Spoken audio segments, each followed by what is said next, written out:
que ver el mar. La idea es charlar un ratito, 15 minutos, Y abrazar un pequeño espacio para al preguntas y ver mar. si realmente de acuerdo a la literatura hay algo nuevo para poder evitar esta complicación. Ven a ver el mar. Mi nombre es Jimena Bocardo, yo soy infectóloga de Quiero respirar de tu libertad. Dame un poco más. Bueno, todos sabemos que una infección genera Ven a ver el mar. extremadamente Quiero respirar de que tu libertad. Dame un poco más. infección, los programas de vigilancia en control de infecciones ya sí mismos reducen en un 35%. Ven a ver el mar. El solo hecho de que a veces Quiero respirar de tu libertad. realmente Dame un poco logra más. disminuir la tasa de infección. En general, se dice que hay un riesgo mayor Dame un de poco caderas, más. anatómica, 1 a 2% y un 0,3 a 1,3% de cadera, que depende mucho también Dame un de poco cuál más. estamos viviendo y de la infección. O sea, la verdad que los porcentajes de infección en el mundo varían desde 0,1 hasta más del 2% de acuerdo al centro. Nosotros, por suerte, hemos logrado a lo largo de estos años disminuir a menos del 5% las infecciones, pero una que otra aparece por ahí para un dolor de cabeza. La prevención se basa sobre todo en normas que pueden llegar a cambiar con el tiempo, con la evidencia, pero más que nada en la incorporación de hábitos. Los hábitos son fundamentales para que nosotros podamos hacer bien nuestro trabajo. Y para repasar brevemente la definición, nosotros sabemos que en el caso de infecciones en ortopedia y en cualquier otra cirugía, es una infección, aparece en el sitio de incisión, su actividad dentro de los 30 días de la cirugía, pero si hay un implante se traslada hasta un año el tiempo en el cual puede aparecer. Y en general se clasifican en superficiales, profundas y órgano y espacio, dependiendo de esta cuestión de que comprometan solamente piel y celular o que ya comprometan fascia y músculo, o en el caso de infecciones en cadera, en rodilla, en columna, estén en contacto con la prótesis. Si nosotros nos ponemos a estudiar por qué se genera una infección, vamos a poder entender por ahí cuáles son los pasos importantes en prevención. Entonces no se olviden que acá hay una ruptura de la barrera cutánea totalmente necesaria y como decía Daniel, o sea, el tema de los procedimientos que se pueden hacer percutáneos, artroscópicos, son realmente muy diferentes en tasas de infección, pero en el caso de tener que poner una prótesis, vamos a tener que generar una herida que en el menor de los casos va a tener 15 centímetros. Entonces, esa ruptura de la barrera cutánea es el principal factor de riesgo en cuanto a la fisiopatología. Es sabido que durante la cirugía va a haber una contaminación del sitio quirúrgico con flora endógena. O sea, nosotros somos seres que vivimos con microbios. Entonces, sí o sí va a haber una contaminación de 1 o 100 colonias, dependiendo de un montón de factores, pero va a existir una contaminación de la herida con flora endógena. El implante obviamente genera también un factor de riesgo muy importante. El sistema inmune del paciente, que realmente no existe hoy una manera efectiva de medirlo, pero que si pudiésemos hacerlo sería realmente un gran predictor de un montón de enfermedades, que depende de la edad, de la enfermedad de base, del uso de corticoides, de biológicos. Y ya en cuanto a lo que se refiere a la técnica, el hecho de dejar hematomas o el daño del tejido o la habilidad del cirujano en cuanto justamente a dejar la menor cantidad de tejido dañado posible, hace que probablemente cambie nuestra tasa de infecciones en la herida mientras que lo esté operando. Entonces, dejar la menor cantidad y disfrutar la tarea, esto que uno ve y lo que yo veía ellos de la cirugía que mueven o sea, a ustedes les encanta hacer lo que hacen, a mí me gusta hacer lo que yo hago y tiene que ser así. O sea, tenemos que tratar de hacer las cosas bien en cada cirugía.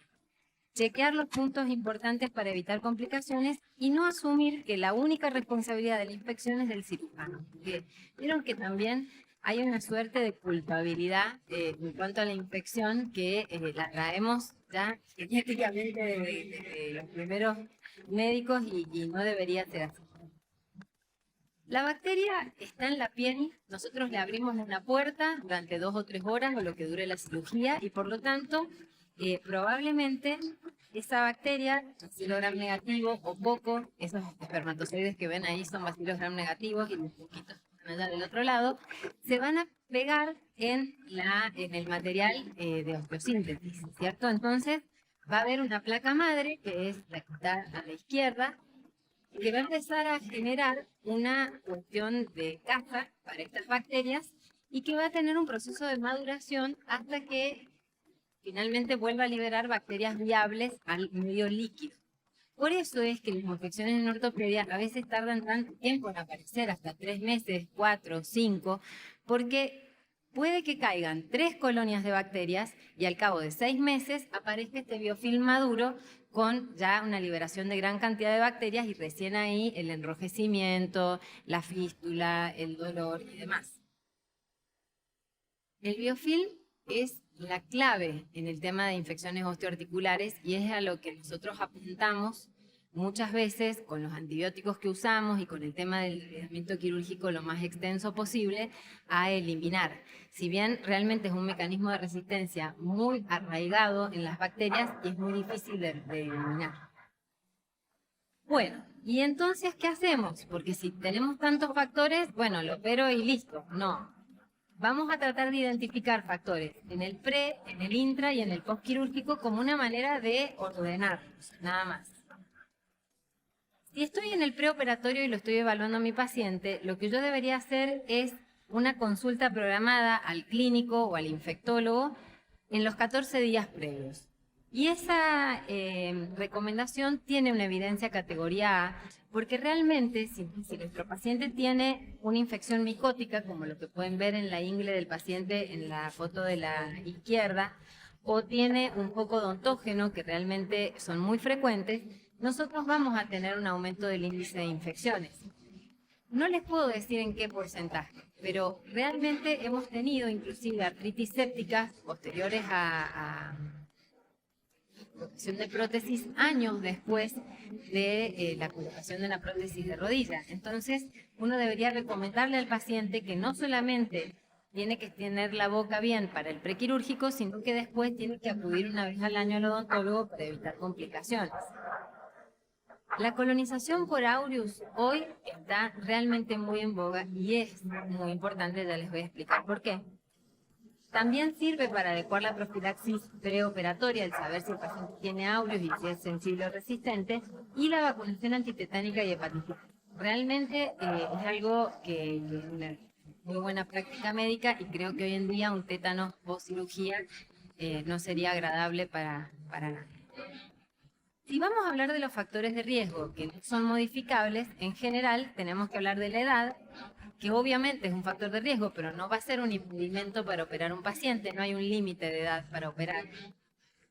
Una artritis infecciosa previa en esa articulación no sube el riesgo, cirugía o irradiación previa del paciente, por ejemplo, pacientes oncológicos que superan su cáncer y después se van a reemplazar una articulación, una insuficiencia renal crónica, una insuficiencia hepática. A estos pacientes, ¿nosotros no los podemos operar? No. Sí se pueden operar, pero hay incluso en el consenso Filadelfia, en la aplicación, un score que uno puede ir poniendo los datos del paciente, la edad, que si fuma, un montón de condiciones que nos va a dar hasta el porcentaje de riesgo que tiene ese paciente para infectarse. Y esto sirve también para charlarlo, para hablarlo antes y para hacer equipo con el paciente. Porque si la gente sabe que hay un porcentaje de complicaciones, se va a tomar muy diferente si se le pone en la herida mientras que lo esté operando. Entonces, dejar la menor cantidad y disfrutar la tarea, esto que uno ve y lo que yo veía ellos de la cirugía que mueven o sea, a ustedes les encanta hacer lo que hacen, a mí me gusta hacer lo que yo hago y tiene que ser así. O sea, tenemos que tratar de hacer las cosas bien en cada cirugía. Chequear los puntos importantes para evitar complicaciones y no asumir que la única responsabilidad de la infección es del cirujano. Porque vieron que también hay una suerte de culpabilidad en cuanto a la infección que la traemos ya genéticamente de los primeros médicos y no debería ser así. La bacteria está en la piel, nosotros le abrimos una puerta durante 2 o 3 horas o lo que dure la cirugía y por lo tanto probablemente esa bacteria, bacilo gram negativo o poco, esos espermatozoides que ven ahí son bacilo gram negativos y los poquitos que están allá del otro lado, se van a pegar en el material de osteosíntesis, ¿cierto? Entonces va a haber una placa madre, que es la que está a la izquierda, que va a empezar a generar una cuestión de caza para estas bacterias y que va a tener un proceso de maduración hasta que finalmente vuelva a liberar bacterias viables al medio líquido. Por eso es que las infecciones en ortopedia a veces tardan tanto tiempo en aparecer, hasta 3 meses, 4, 5, porque puede que caigan 3 colonias de bacterias y al cabo de 6 meses aparezca este biofilm maduro con ya una liberación de gran cantidad de bacterias y recién ahí el enrojecimiento, la fístula, el dolor y demás. El biofilm es la clave en el tema de infecciones osteoarticulares y es a lo que nosotros apuntamos muchas veces con los antibióticos que usamos y con el tema del tratamiento quirúrgico lo más extenso posible a eliminar. Si bien realmente es un mecanismo de resistencia muy arraigado en las bacterias y es muy difícil de eliminar. Bueno, ¿y entonces qué hacemos? Porque si tenemos tantos factores, bueno, lo opero y listo. No. Vamos a tratar de identificar factores en el pre, en el intra y en el postquirúrgico como una manera de ordenarlos, nada más. Si estoy en el preoperatorio y lo estoy evaluando a mi paciente, lo que yo debería hacer es una consulta programada al clínico o al infectólogo en los 14 días previos. Y esa recomendación tiene una evidencia categoría A, porque realmente si nuestro paciente tiene una infección micótica, como lo que pueden ver en la ingle del paciente en la foto de la izquierda, o tiene un foco odontógeno, que realmente son muy frecuentes, nosotros vamos a tener un aumento del índice de infecciones. No les puedo decir en qué porcentaje, pero realmente hemos tenido inclusive artritis sépticas posteriores a colocación de prótesis años después de la colocación de una prótesis de rodilla. Entonces, uno debería recomendarle al paciente que no solamente tiene que tener la boca bien para el prequirúrgico, sino que después tiene que acudir una vez al año al odontólogo para evitar complicaciones. La colonización por aureus hoy está realmente muy en boga y es muy importante, ya les voy a explicar por qué. También sirve para adecuar la profilaxis preoperatoria, el saber si el paciente tiene aureus y si es sensible o resistente, y la vacunación antitetánica y hepatitis. Realmente es algo que es una muy buena práctica médica y creo que hoy en día un tétano post cirugía no sería agradable para nadie. Si vamos a hablar de los factores de riesgo que no son modificables, en general tenemos que hablar de la edad, que obviamente es un factor de riesgo, pero no va a ser un impedimento para operar un paciente, no hay un límite de edad para operar.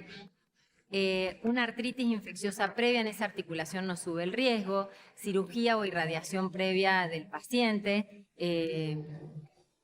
por ejemplo, pacientes oncológicos que superan su cáncer y después se van a retrasar una articulación, una insuficiencia renal crónica, una insuficiencia hepática. A estos pacientes, ¿nosotros no los podemos operar? No. Sí se pueden operar, pero hay incluso en el consenso Filadelfia, en la aplicación, un score que uno puede ir poniendo los datos del paciente, la edad, que si fuma, un montón de condiciones que nos va a dar hasta el porcentaje de riesgo que tiene ese paciente para infectarse. Y esto sirve también para charlarlo, para hablarlo antes y para hacer equipo con el paciente. Porque si la gente sabe que hay un porcentaje de complicaciones, se va a tomar muy diferente si se le pone. Un índice de masa mayor a 40 realmente es un paciente en altísimo riesgo de complicaciones cardiovasculares, tromboembolismo de pulmón, infecciones y demás. Así que ahí hay que tener mucho cuidado. me estoy apurando porque me dijeron que 15 minutos, ¿vamos bien? Respecto a la profilaxis, hay dos clases de antibióticos. Algunos tienen que ajustarse al peso teórico del paciente porque no nos podemos pasar con la dosis. Cefazolina y banco son los ejemplos más comunes. Y otros hay que ponerles el peso real como quinolonas o clinda. De estos, el único que podemos llegar a usar en una alergia a betalactámicos es la clinda. Recuerden que se puede usar hasta dosis cada 6 horas en 3 ampollas o 4 por día. Entonces, ese antibiótico debe ser ajustado al peso real del paciente. ¿Qué pasa con el aureus? El aureus realmente hace unos años no sabíamos bien cómo se comportaba, si era factor de riesgo o no. Hoy está totalmente demostrado que tener colonización por aureus aumenta 9 veces el riesgo de tener una infección, por lo cual yo al paciente con una cirugía electiva lo tengo que hisopar entre 7 y 10 días previos para tener tiempo de decolonizarlo. Y decolonizarlo con mupirocina en crema y clorhexidina jabonosa en baños. Es fundamental que ese paciente sepa por qué estoy haciendo esto y que conozca que él tiene 9 veces más riesgo de infectarse que un paciente que no porta esta bacteria. Y además también me sirve porque si yo encuentro un aureus METI-R en los hisopados, le pongo vancomicina además de la cefazolina y estoy colaborando con una parte importantísima de la profilaxis, de la prevención, que es la profilaxis antibiótica. Así es que recuerden que la colonización por aureus puede darse en personas sanas o enfermas, no necesariamente tiene que ser diabético o cirrótico o renal crónico, que el 15 al 30% de los adultos sanos tienen aureus en sus narinas o en sus axilas o en su ingle, y que el 1 al 3% de esos aureus es SAM-R, y en el caso de la institución donde yo trabajo, en un estudio que hicimos hace unos años atrás, llegaba al 15% nuestro porcentaje de aureus METI-R en los pacientes hisopados. Entonces, como la colonización precede a la infección y múltiples sitios de colonización aumentan el riesgo, si yo tengo un paciente con los 3 hisopados positivos, tiene una altísima carga de aureus en su piel, debemos buscarlo y debemos decolonizarlo a los pacientes y asegurarnos de que entendieron el protocolo, dárselos por escrito, controlar que si no se puede pasar el pañito por la espalda, alguien lo ayude, porque la decolonización con clorhexidina va desde el cuello hacia los pies y tienen que ayudarlos si la persona tiene dificultad. A todo el mundo le tengo que pedir examen del odontólogo, en realidad, a todos los ancianos, a un paciente sin control odontológico en los últimos 12 meses, a los drogadictos, a los que vemos ya la mala higiene dentaria o a los que son tabaquistas crónicos. La verdad no es una medida para nada costosa, les beneficia al paciente ir al odontólogo, así que nosotros lo tenemos estandarizado casi para todos. Ahora sí, este tema de la bacteriuria asintomática es más controvertido porque la verdad es que se vio que, aunque el paciente tuviese un urocultivo positivo, que en una mujer de más de 65 años es bastante común, en los varones menos, pero también puede aparecer, no tenía relación esa bacteriuria con la infección de la articulación posterior. Ahora, si el paciente tiene antecedentes de infecciones urinarias a repetición o tiene anomalías anatómicas como una hiperplasia benigna de próstata o tiene litiasis renal o una vejiga neurogénica o está cursando síntomas de infección urinaria, sí le tengo que pedir el urocultivo y tratarlo. O sea que eso en el interrogatorio previo o en esta consulta previa a los 14 días hay que identificarlo bien. En cuanto a los pacientes con artritis reumatoidea, este cuadrito que tienen a la derecha no es para que se lo lleven a su casa, sino para que sepan que está en el Consenso Filadelfia, que está muy completo y que en la columnita de la derecha les va a decir cuánto tiempo tienen que suspender antes de la cirugía el rituximab, el metotrexate, la ciclosporina o lo que sea que el paciente esté usando. Es realmente un factor de riesgo importante estar inmunosuprimido.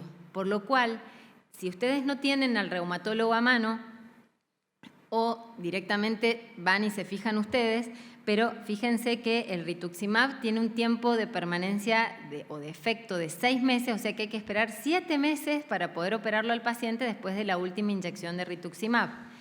Y en el caso del micofenolato, la azatioprina, la ciclosporina, hay que directamente suspenderlos varias semanas previas.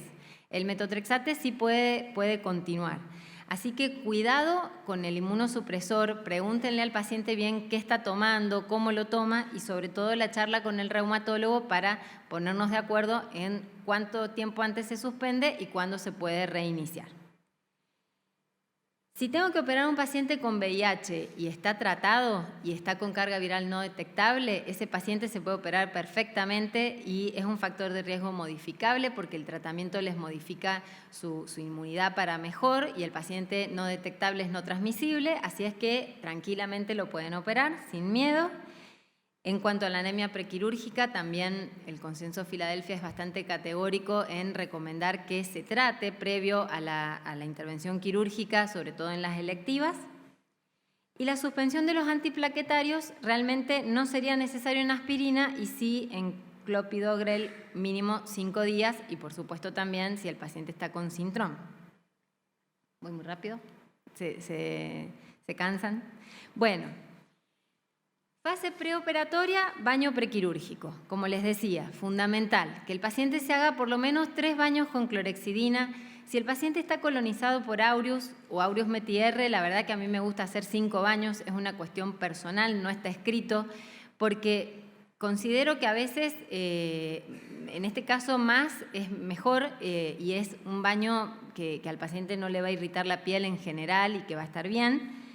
Evitar el rasurado bajo todo punto de vista y reducir la internación también son cuestiones bastante importantes al momento de valorar lo que necesitamos para evitar infecciones. En cuanto a la profilaxis antibiótica, bueno, ustedes saben que es una de las medidas fundamentales para reducir infecciones del sitio quirúrgico, eso está totalmente demostrado. El mejor antibiótico es la cefazolina. Pero en el caso de cirugías de columna hay un cambio de paradigma, por lo menos en los últimos años, porque lo que se vio es que en columna, debido a la cercanía de la zona urogenital, realmente había más infecciones por bacilos gram negativos. Con lo cual ya se sugirió en el Congreso de la SADI del año pasado que en los pacientes de alto riesgo, en cirugías de columna, sería prudente agregarle gentamicina también a la profilaxis de cefazolina y banco si es que el paciente tiene un SAMR. Entonces, eso no está en las guías todavía, pero probablemente van a haber algún cambio y nosotros ya en la clínica, en pacientes evaluados con alto riesgo, lo hemos empezado a usar porque tuvimos en las últimas infecciones bacilos gram negativos, que justamente no los cubre la cefazolina y es razonable agregarles algo que cubra bacilos gram negativos. ¿Cuánto tiempo antes? No es que el antibiótico se puede pasar 3 horas antes de la cirugía. Ustedes piensen que cuando yo le corto la piel al paciente, el antibiótico tiene que estar impregnando el tejido porque ustedes ya saben que van a caer bacterias al lecho quirúrgico, sí o sí.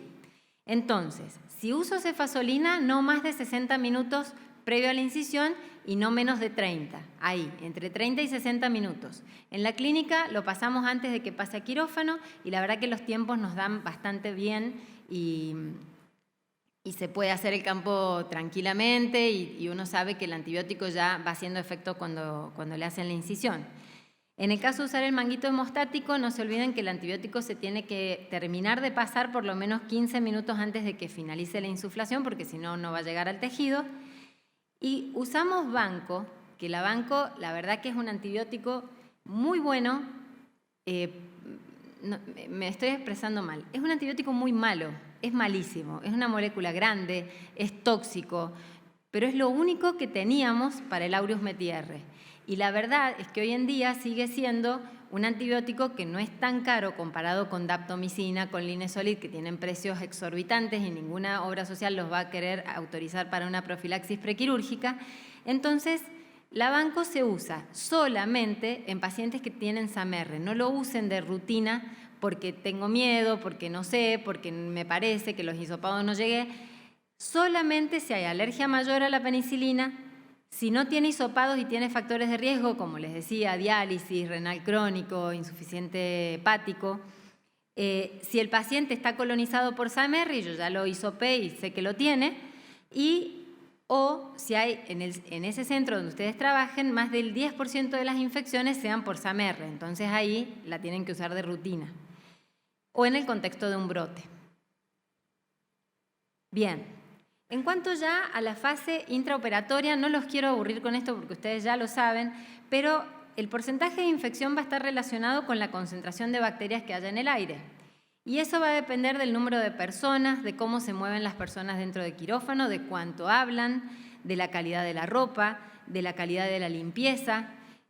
Con lo cual, realmente hacer un control de infecciones en el quirófano es muy beneficioso y contamos con diferentes técnicas, desde la visión, desde los cultivos, que son bastante difíciles de hacer, hasta la bioluminiscencia con ATP, que es pasar un hisopito por los lugares donde no debería haber bacterias, meterlo en un aparatito que nos da luz y depende la cantidad de luz que tiene, se ve si hay materia orgánica o no en ese material inerte, ¿sí? Eso se llama ATP, es muy bueno, es muy efectivo y por ahí es un poco más objetivo que hacer una inspección visual o hacer marcas como hacíamos antes con luz ultravioleta.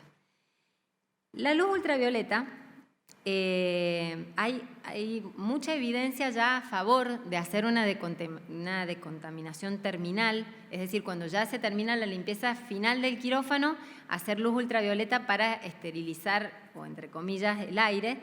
Hay moderada evidencia, pero realmente cada vez se está usando más. Nosotros tenemos ahora en el Hospital Rawson un robot que diseñó acá en la Facultad de Ingeniería de San Juan, para esterilizar o disminuir la carga bacteriana de las zonas de neutropénicos. Y la verdad es que parece muy prometedor.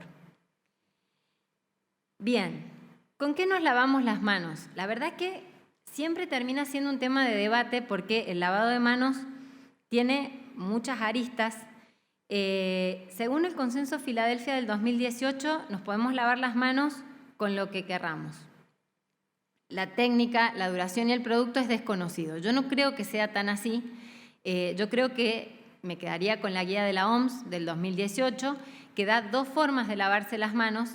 Una es el lavado clásico con clorhexidina y después secarse con un paño estéril. Recuerden que el tiempo tiene que ser entre 3 a 5 minutos, que la técnica tiene que ser concienzuda, correcta, no usar anillos, no usar pulseras, no usar relojes, que por ahí nos cuesta con los anestesistas porque ellos dicen que lo necesitan sí o sí, y es verdad, pero bueno, o sea, eso disminuye la eficacia del lavado.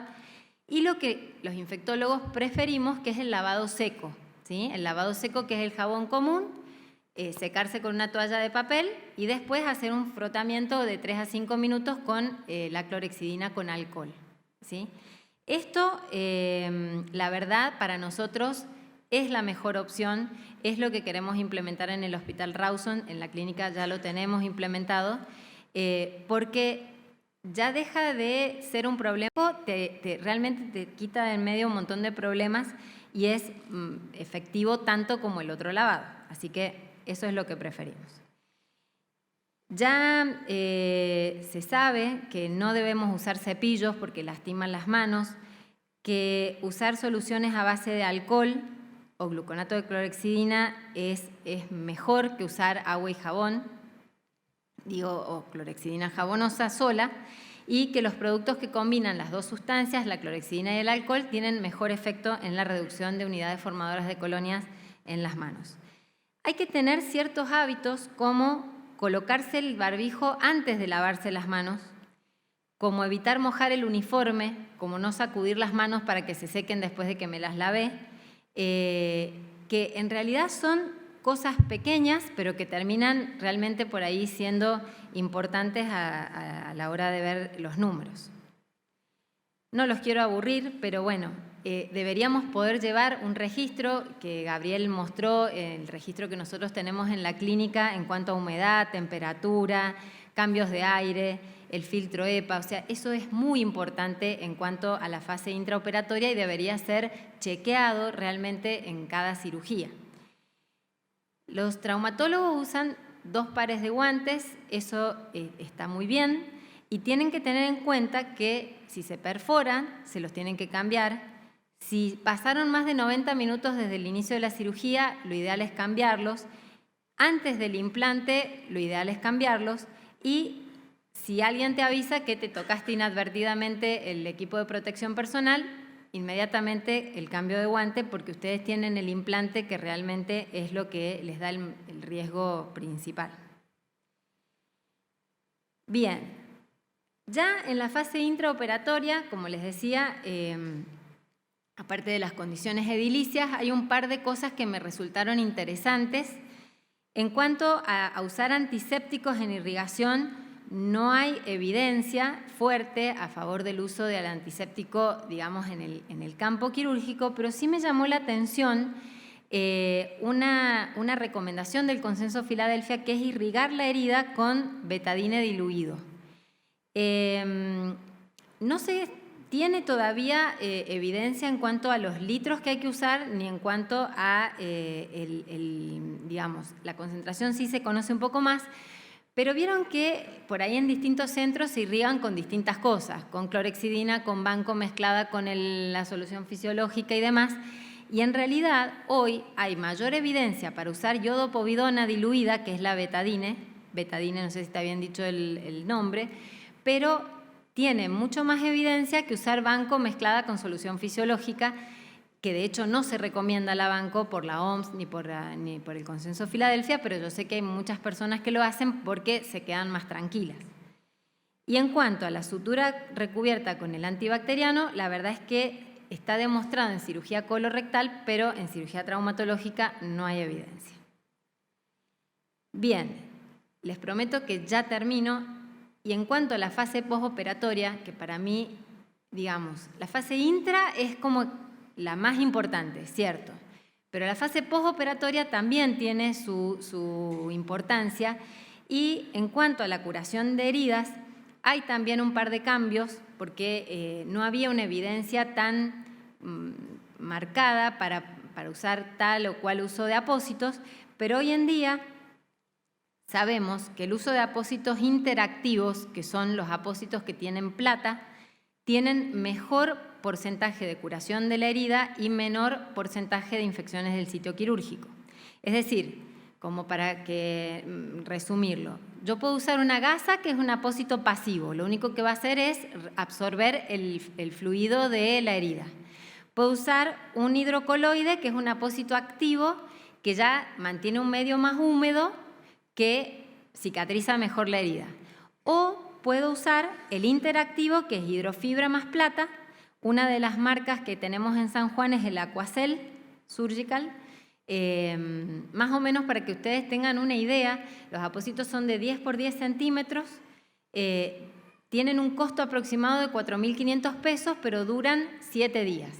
Entonces, en definitiva, por ahí con 2 de estos apósitos colocados, digamos, ya dentro del quirófano, porque en realidad la idea del apósito es que absorbe el exudado y demás, nosotros no lo tocamos al paciente por 7 días y tenemos una ventaja respecto a la curación con gasa, que no está mal, pero que bueno, como les digo, estamos hablando de algunas cosas nuevas y por ahí esto se presenta como algo importante para disminuir las infecciones del sitio quirúrgico.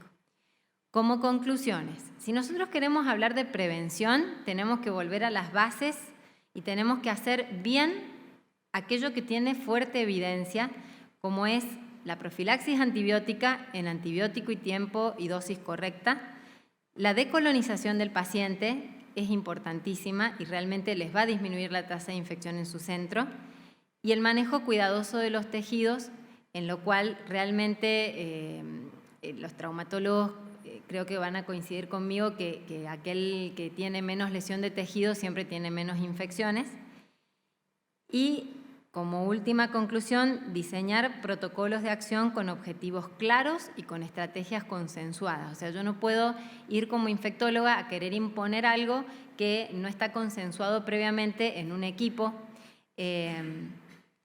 A mí realmente trabajar con el equipo, con las instrumentadoras, con los enfermeros, con los kinesiólogos, con los traumatólogos, me encanta porque es un trabajo horizontal, porque cada uno aporta lo que sabe, porque yo puedo leer un montón de cosas, pero el que está dentro del quirófano me saca años luz en práctica y realmente me encanta hablar con mi amiga Carolina, que por ahí estaba, Allá está.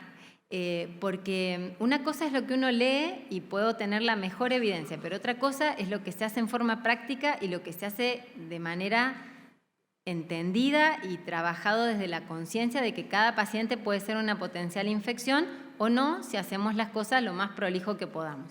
Así que bueno, eso era lo que yo les quería contar. Agradezco la invitación, la verdad que un placer estar con ustedes acá y bueno, si hay alguna pregunta, después si quieren lo charlamos.